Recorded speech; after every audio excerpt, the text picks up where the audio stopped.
Kivili on täna siis Lüganuse valla keskus, on siis tekkinud Lüganuse vald pärast viimast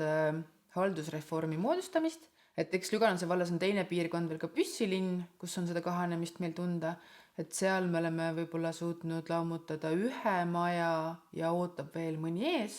aga Kivili on tõesti nagu selles mõttes selline hea näide, et enne ühinemist, kui nad linnana toimisid, nad suutsid lammutada 18 maja ja täna selles projektis on meil siis 3 maja sees, mille me oleme siis tänaseks juba tühjaks kolinud ka.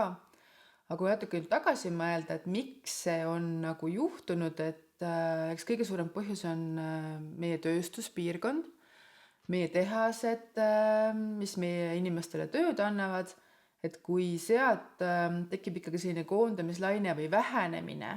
töö osas, siis on kohe näha selgeid äraliikumisi siit poolt. Ja teine selline rändamise,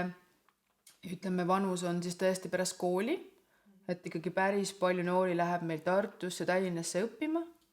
aga noh, kui paljust neid nagu tagasi tuleb, et see on ikkagi nagu väga väike protsent. Tundub, et need Hruštšovka tüüpi majad ei ole meie inimeste lemmikmajad, sest et need jäävad tühjaks ja sealt kolitakse ära. Elamuks renoveerida või kortermajaks uuesti renoveerida ei olnud nagu mõtet ja eks omavalitsusel kindlasti ka puudus raha. Et me teame, et meil Kalevi tänaval, kuhu me pärast ka lähme vaatame seda ala, on üks kortermaja 4-kordne, mis on üks ettevõte ära ostnud ja viimased 10 aastat üritab seda korda teha ja müüki panna, et eks see turg on ka siin nagu selline hästi õnnetu, korteritel ei ole mingit väärtust ja juba Kivilinna aegadel, aga nüüd täna on selge see, et kui me neid maju eest ära ei lammuta, kui me seda korteriturgu ei korrasta, siis ei tule sellele korteril ka mingit väärtust juurde. Üks maja meil siis veel tühjenemisprojektis ei ole. See kuulub ka 80% ühele eraettevõtjale, kes lootis teha sellest, saad korterit laenutada, et nagu seikluskeskuse ja selle turismimäega nagu teha, aga ei ole nagu mõtet, et see periood on ikka selline lühikene, et ka see maja seisab. Ei ole konkreetseid mõtteid olnud, aga mida on siis linn ja vald nüüd edasi teinud, et nad on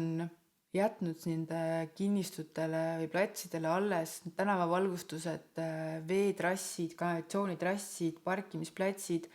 et need kommunikatsioonid on ju kõik olemas, et põhimõtteliselt saab sealt nagu mida iganes nagu välja genereerida, et me ei ole nagu neid päris läbi lõiganud ja päris mitmes kinnistust läheb tegelikult ka Kivili soojustrass läbi, et nagu selle soojusega nagu liituda, et võimalusi nagu oleme püüdnud säilitada selle struktuuri alles jätmisega. Kivilis ei ole siis tehtud mingisuguseid uuringuid ega küsitlusi inimeste seast, et mida sinna alale võiks teha,